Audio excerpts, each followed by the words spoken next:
लांगुरा भी जिबाना चाहिए, ये याद रखना। लांगुरिया, बिना लांगुरिया के जो है देवी भोजन नहीं करती है।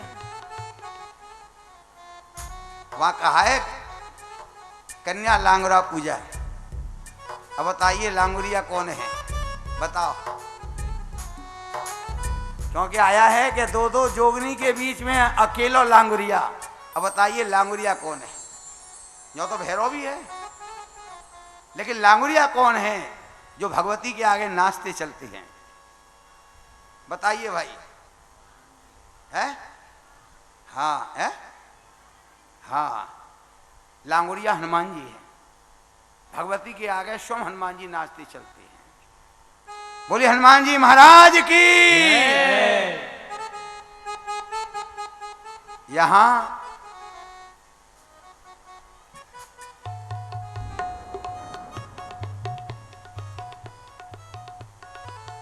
हनुमान जी महाराज शनिवार के दिन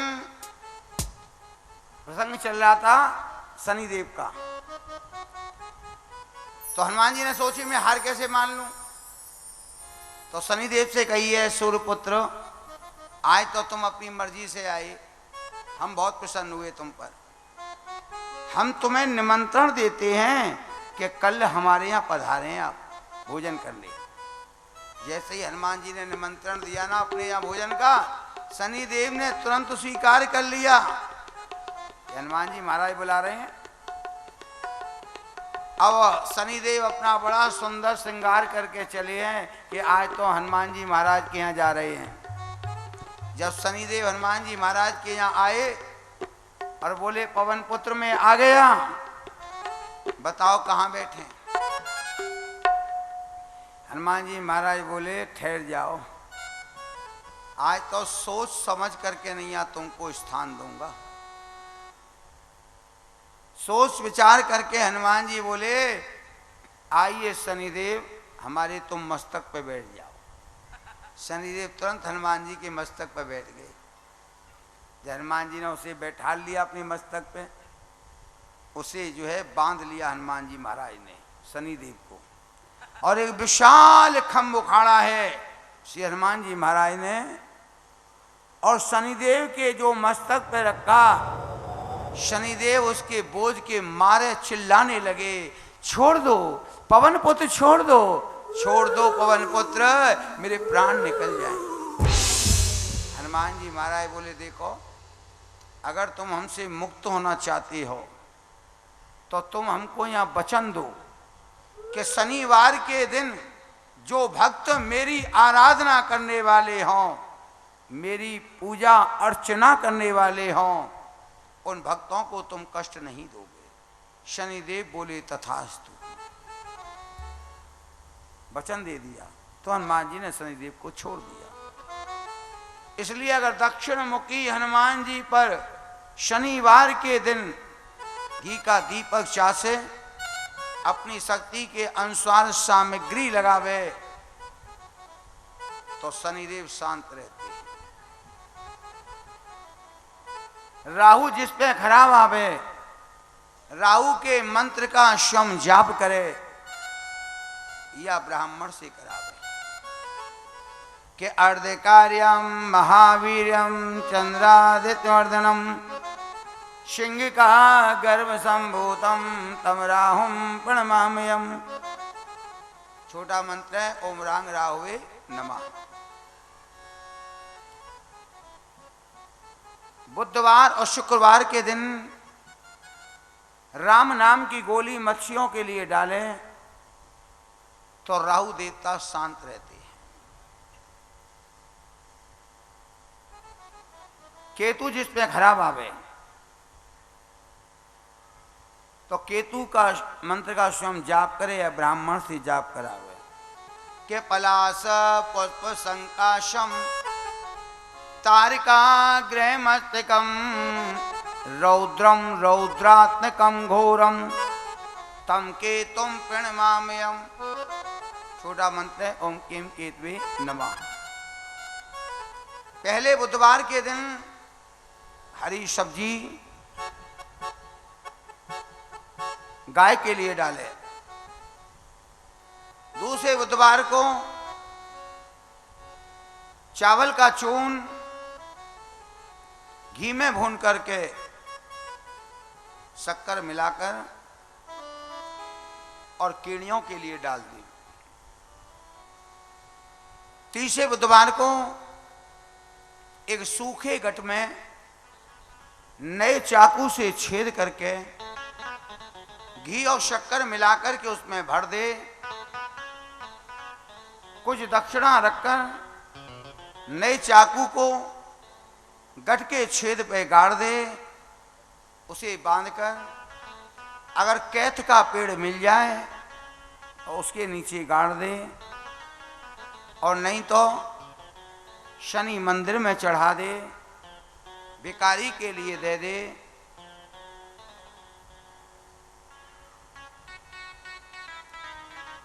तो केतु देवता शांत रहते हैं। राजन,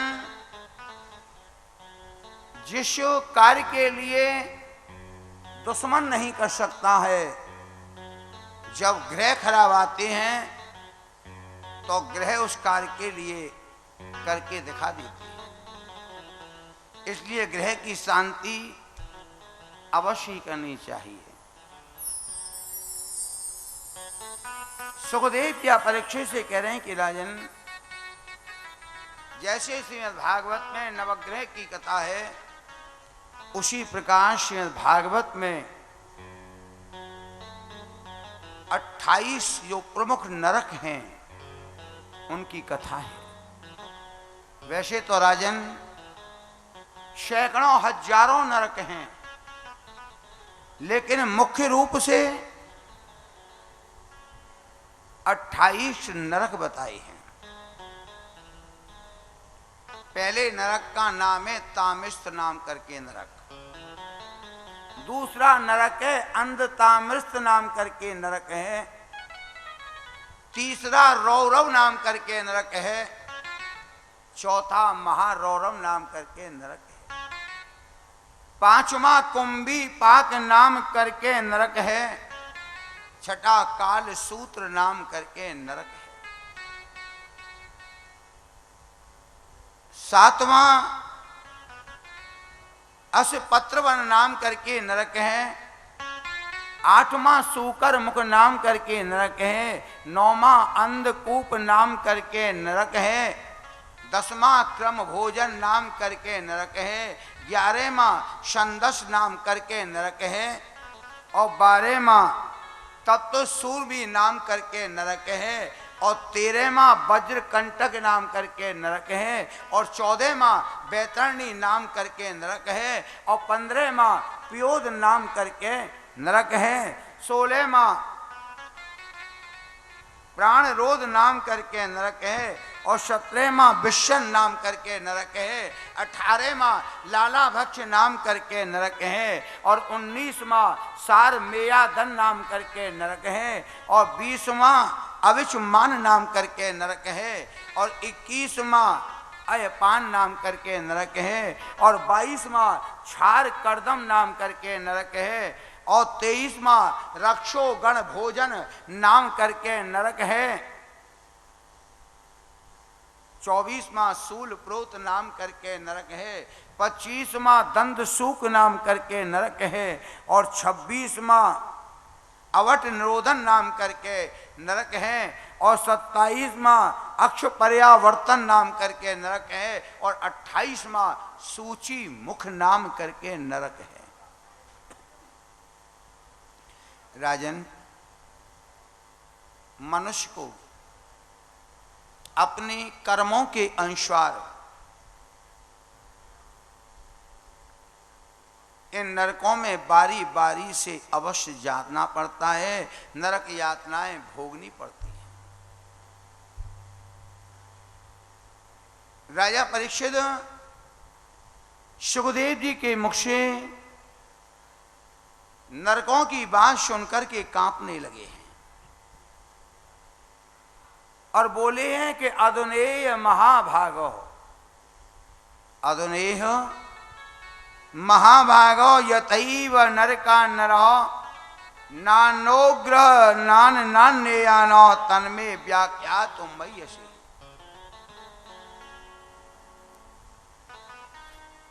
कि गुरुदेव मैं यह जानना चाहता हूं कि मनुष्य इन नरकों में ना जाए, मनुष्य इन नरक यातनाओं के लिए ना भोगे, ऐसा कोई उपाय हो तो बताएं आप, क्योंकि नरकों की बात सुनकर मैं भयभीत हो गया हूं। तब सुखदेव जी कह रहे हैं कि राजन, शरीर के द्वारा किए गए पाप, शरीर के द्वारा किए गए पाप, मन के द्वारा किए गए पाप, वाणी के द्वारा किए गए पापन का जो प्राणी मृत्यु से पहले प्रायश्चित नहीं करता है, उसे नरक यातनाएं अवश्य ही भोगनी पड़ती है। राजा को पुनः शंका हुई कि भगवान ये बता में कि शरीर के क्या पाप हैं, मन के क्या पाप हैं और वाणी के क्या पाप हैं, ये शंका है। तो सुखदेव जी कह रहे हैं कि राजन, हम किसी की हत्या कर रहे हैं, हम किसी की हत्या कर रहे हैं, ये शरीर के द्वारा पाप है। मन से पाप क्या है कि हम मन में सोच रहे हैं कि या को नाश है जाए या को बुरा है जाए, ये मन के पाप है। बोले वाणी के क्या है? बोले हम किसी के लिए कटु वचन बोल रहे हैं, हम किसी के लिए कटु वचन बोल रहे हैं, कड़वे वचन बोल रहे हैं, वो वाणी के पाप हैं। तो चाहे शरीर के द्वारा किए गए पाप हैं, चाहे मन के द्वारा किए गए पाप हैं, चाहे वाणी के द्वारा किए गए पाप हैं, मनुष्य मृत्यु से पहले अगर इन पापों का प्रायश्चित नहीं करता है तो उसे नरक यातनाएं अवश्य ही भोगनी पड़ती है। राजन, जब तक शरीर स्वस्थ है, देखो सुखदेव जी क्या कह रहे हैं राजा से, सुनिए ध्यान से, कि जब तक शरीर स्वस्थ है, किसी के पराधीन नहीं है, किसी रोग से ग्रस्त नहीं है, उसे मृत्यु से पहले ही परलोक के वास्ते धर्म का संचय कर लेना चाहिए। ये सत्य है। प्राणी सोचता है अरे अभी तो खाने पीने की, पहनने की, ओढ़ने की, घूमने की हमारी जो है अवस्था है, अरे धर्म पुण्य तो बुढ़ापे की चीज है, जब करेंगे। और बुढ़ापे में भैया बेटा बहू के पराधीन है गए, और बेटा बहू सुपात्र न करे आए, बेटा बहू अगर सुपात्र न करे आए तब तो चाहे जो कर लो भैया, और कुपात्र न करे आए कहते हैं बैठ जाओ, है गे तीरथ, रोज रोज तीरथ की लगे तुम्हें जो है, तो फिर क्या करोगे? फिर तो पराधीन हो, है ना पराधीन। एक भक्तमाल की कथा है, एक पिताजी के 4 बेटा है। उन पुत्रन की माता पहले ही परलोक सिधार गई। पिताजी की जब वृद्धावस्था आई, पिताजी ने सोची भाई अब मेरे पास जो कुछ है वो इनमें बांट दूं, नहीं बाद में लड़ेंगे जी। तो पिताजी ने जो भी धन था उनके पास, बहुत धन था, चारों बेटा बहुअन में बराबर बराबर बांट दिया, बराबर बांट दिया। और ये भी बात सही है, पिता को किसी पुत्र के साथ जो है धुआंत नहीं करनी चाहिए। माता पिता को तो एक समान है सारे पुत्र, ये सूर्य के एक स्वर्ग में पहुंचा देगा और एक नरक में पहुंचा देगा, उनके लिए सब समान है भाई। तो चारों बेटा बहुवन ने जब धन ले लिया तो कुछ दिन तो सेवा करी पिताजी की। अब धीरे धीरे जो है ना कन्नी काटने लगे। पहले बड़े ने काटी, फिर बाद में छोटे ने काटी, फिर तीसरे नंबर की ने काटी, फिर चौथे की ने काटी। भोजन भी दे ना तो बड़ो अपमानजनक व्यवहार करके उन्हें भोजन दें। और जिनने स्वाभिमानी रहे शुरू से, वो जो प्राणी शुरू से स्वाभिमानी रहे और बुढ़ापे में कोई अपमानजनक व्यवहार करे तो कैसे सहन कर लेगा बताओ। बड़े दुखी रहे, बड़े दुखी रहते। तो वो रोजाना उनके मित्र है उनके पास रोज बैठते जाके, रोज बैठते थोड़ी देर अपने मित्र के पास, अपने सुख दुख की सारी बातें अपने मित्र को बताते। कई दिन से वो उदास हैं। वो मित्र बोले भाई आजकल तुम बड़े उदास हो, क्या बात है बताओ तो सही। वो कहने लगे भाई अब ये ऐसी बात है बताने की नहीं है, अरे बात बताने से तो घर की बदनामी है। वो मित्र बोले मैं तुम्हारा परम मित्र हूं, तुमने आज तक कोई बात मुझसे नहीं छुपाई, अब क्या बात है। अरे देखो बताओ, शायद कोई उपाय बता दूंगा तुम्हारा दुख दूर रह जाएगा। तब मित्र ने बात बताई, भैया ऐसे ऐसे बात है, मैं बड़ा अपमान सहन कर रहा हूं। चारों बेटा चारों बहू जो है बड़ा मुझे अपमान करते हैं और अपमान से मुझे भोजन देते हैं। मित्र बोले भाई तुम्हारे पास तो बहुत धन हो, कहाँ है वो धन, कोई तुम दूसरे के भरोसे होगा, तुम्हारे पास तो धन ही इतना है, दुनिया तुम्हारी सेवा कर लेगी। बोले मित्र मैंने वो सारा धन जो है चारों बेटान में बहुवन में बांट दिया। मित्र बोले तो अब पछताए से का हुए, अरे जीते जी तुमने सारा धन सौंप दिया तो अब पछताए से का हुए। पर देखो तुम मेरे मित्र हो, मुझे दुख है, तुमको दुखी देखकर मुझे बहुत दुख है। अब मैं तुम्हें एक उपाय बता रहा हूं, उसको तुम करना, देखो तुम्हारी दूसरे दिन से कैसी सेवा होगी। तो उन मित्र ने 5-7 थैली में लोहे के टुकड़ा भर के दिए और कहीं आज जो है अपने कमरा को अंदर से बंद कर लियो और इन्हें थैलीन को बार बार लुढ़काइयों, फिर भरियों, फिर लुढ़काइयों, रात भर सोइयों मतीना, यही बात करियों। देखो चारों बेटा बहू तुम्हारे रात भर किमाड़ खटखटाएंगे पर किमाड़ मत खोलना तुम। बोले ठीक है मित्र। चारों थैले को लाए और अपने कमरा में चले गए, कमरा बंद कर लिया और थैली उड़े ली। खन खन खन खन खन की आवाज भाई, बड़ी बहू जा रही वहां से, वहां ने देखी अरे पिताजी आ गए, भोजन पानी भी नहीं किया, क्या बात है, बड़ी खन खन की आवाज आ रही है। दौड़ी दौड़ी आई और अपने पति देव से बोले अरे आइयो आइयो आइयो। बोले क्या बात है, बोले आओ तो सही। बोले कान लगा के सुनो, क्या कर रहे हैं तुम्हारे पिताजी। खन खन की आवाज। अब तो बड़ो बेटा बहू जो है किमाड़ खटखटा में, पिताजी किमाड़ खोलिए पिताजी। दूसरे नंबर के बेटा ने देखी अरे रात में क्या बात है, भैया भाभी जो है क्यों पिताजी के किमाड़ खुलवा रहे हैं। दूसरे नंबर के बेटा बहू निकल के आए, उन्हें देखी बड़ी खन खन की आवाज है, वो भी जो है किमाड़ पीटने लगे। तीसरे नंबर के ने देखी क्या बात है, आज दोनों भैया दोनों भाभी आज रात में क्यों पिताजी के किमाड़न को खटखटा रहे हैं। वो भी आगे तीनों। तीसरे नंबर के उनने आवाज सुनी, वो भी खटखटा में। सबसे छोटे ने देखी क्या बात है, आज तो तीनों भैया तीनों भाभी क्या बात है, पिताजी के किमाड़न पे क्यों लग रहे हैं। अब वो छोटा बेटा छोटी बहू आए, उनने खन खन की आवाज देखी, वो भी खटखटा में। वो कहाँ खोले, वो तो वही गिनते रहे। सुबह उठे, चारों बेटा चारों बहू पूछने लगे पिताजी रात में काय की आवाज आ रही, बड़ी खन खन खन की आवाज आ रही तुम्हारे कमरा में। पिताजी बोले मैं अपना माल गिन रहे हो। तो बोले तुम्हें सारा माल नहीं दिया हमको। बोले मैं इतना मूर्ख हूं क्या जो सौरा दे देता हूं। मैंने तो अभी तुम्हें रुपया में 1 आना भर दिया है, 15 आना तो मेरे पास है।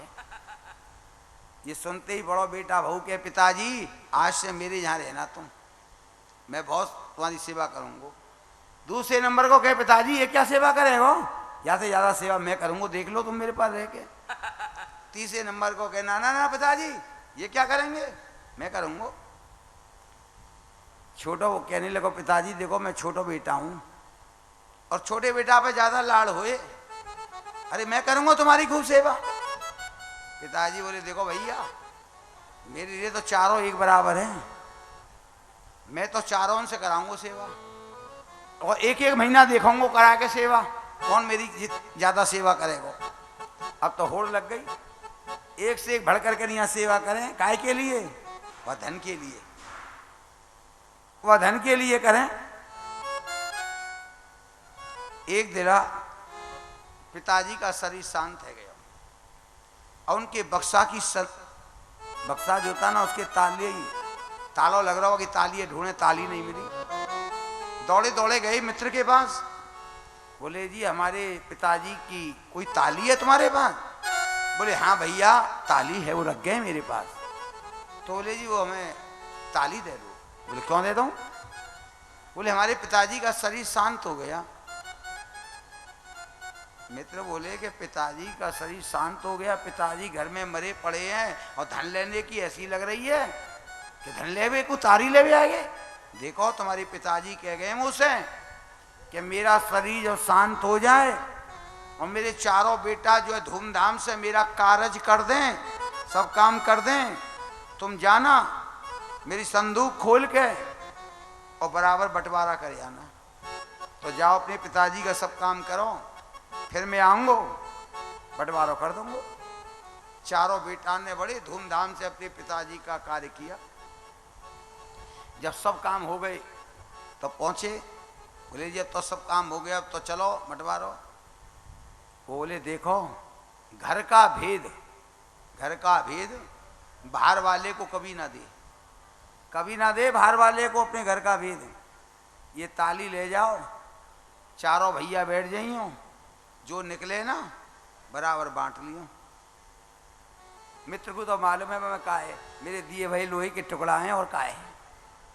तारी लेके नहीं आ, चारों बेटा बड़े प्रसन्न हैं कि आए तो पिताजी की संदूक में बड़ा माल निकलेगा। बड़े प्रसन्न है कि आए। ताला खोला, पहली जो है ना थैली निकाली, उड़ेली, खन खन खन की आवाज हुई लेकिन लोहे के टुकड़ा निकले। दूसरी उड़ेली, वहू में लोहे के टुकड़ा। अब जितनी थैली उड़ेली सब में लोहे के टुकड़ा। चारों बेटा जो है अपना माथा ठोकने लगे, वाह पिताजी वाह, रात भर इन लोहे के टुकड़ान से माथा पच्ची करते, कौन ने तुम्हें ऐसी बुद्धि दी नहीं तुम्हें। तो भैया अगर ऐसी बुद्धि होगी ना तब तो सेवा होए और नहीं तो नहीं होए। तभी तो शास्त्र में लिखा है कि पुत्र कस्ता सुया विद्या पर हस्तगतम धनम कार्य काले समुदपन्ने ना स विद्या न तद धनम। पुस्तक में लिखी विद्या और दूसरे के हाथ में गया धन, समय पड़ने पर ना वो विद्या काम आती है और ना वो धन काम आता है। इसीलिए तो बड़े बूढ़े कहते हैं कि विद्या कंठ की और माया अंत की। अगर तुम्हारी अंटी में नामा पानी होगा ना तो बेटा भगवान की तो चढ़ाई का है। पड़ोसी भी खड़े रहेंगे हाथ जोड़ के, हम करें तुम्हारी सेवा। तभी तो कहिए सर्वे गुणा कांचया मार्सयंती। लक्ष्मी में सबरे गुण है, सर्वे गुणा कांचया मार्सयंती, सबरे गुण है वहां में। तो यहां सुखदेव या परीक्षित से कह रहे राजन, जब तक शरीर स्वस्थ है, किसी के पराधीन नहीं है, किसी रोग से ग्रस्त नहीं है, मृत्यु से पहले ही परलोक के वास्ते धर्म का संचय कर लेना चाहिए। राजन, जैसे हल्का भोजन करने वाले प्राणी के लिए कोई रोग नहीं सताता, इसी प्रकार से जो प्राणी नित्य प्रति भजन पूजा पाठ करते हैं वो अपने पापों का प्रायश्चित भी नित्य प्रति पूर्ण करते चले जाते हैं। क्योंकि राजन, संसार में ऐसा कोई शरीरधारी नहीं कि जिसके द्वारा पाप ना हुआ हो। क्योंकि राजन, कुछ पाप ऐसे हैं जो जान के किए जाते हैं और कुछ पाप ऐसे हैं जो अनजाने में हो जाते हैं, जिनकी जानकारी भी नहीं होती है। राजन, इस विषय में हम तुम्हें एक प्राचीन इतिहास सुनाते हैं जिसमें विष्णु दूत और यमदूतों का संवाद है। कि राजन, कानकुब्ज देश में एक अजामिल नाम का एक ब्राह्मण रहता था। वो ब्राह्मण बड़ा ही सदाचारी था, बहुत सदाचारी था, नम्र था, विद्वान था। लेकिन कुसंग में पड़ने के कारण वैश्या के लिए ले आया, चोरी करने लगा, मांस खाने लगा, मदिरा का पान करने लगा है, वैश्यान के साथ में गमन करने लगा है। इस निंदित कर्म को करते करते अजामिल के 88 वर्ष बीत गए। उसके 10 पुत्र थे अजामिल के। उनमें सबसे छोटे पुत्र का नाम नारायण था। वो खाते पीते उठते बैठते सोते हमेशा अपने उस पुत्र नारायण को ही पुकारता था। उसकी तोतली वाणी सुनकर वो बड़ा प्रसन्न रहता था। एक दिन यमराज के भयानक 3 दूत हाथ में काल फांस का फंदा लेकर आए हैं अजामिल को लेने। अजामिल उनकी आकृति को देखकर भयभीत हो गया और अपने प्राणों की रक्षा के लिए थोड़ी दूर पर छोटा बेटा नारायण, जो बालकों के साथ में खेल रहा था, पुकारने लगा है, नारायण नारायण नारायण नारायण नारायण। जब पुकारा है तब विष्णु दूतों ने मृत्यु के समय अपने स्वामी का जब ऐसा कीर्तन सुना है, सहसा वहां पर आ गई और उन्होंने बलपूर्वक यमदूतों के लिए रोक दिया है। तो यमदूत बोले, अरे धर्मराज की आज्ञा का उल्लंघन करने वाले आप लोग कौन हैं जो इस पापी को ले जाने से रोक रहे हैं? विष्णुदूत बोले कि अगर तुम धर्मराज के आज्ञाकारी दूत हो तो ये बताइए कि दंड किस कारण से होता है? क्या सभी कर्म करने वाले प्राणी दंडनीय होते हैं या कुछ ही प्राणी दंडनीय होते हैं? तब यमदूत कह रहे हैं,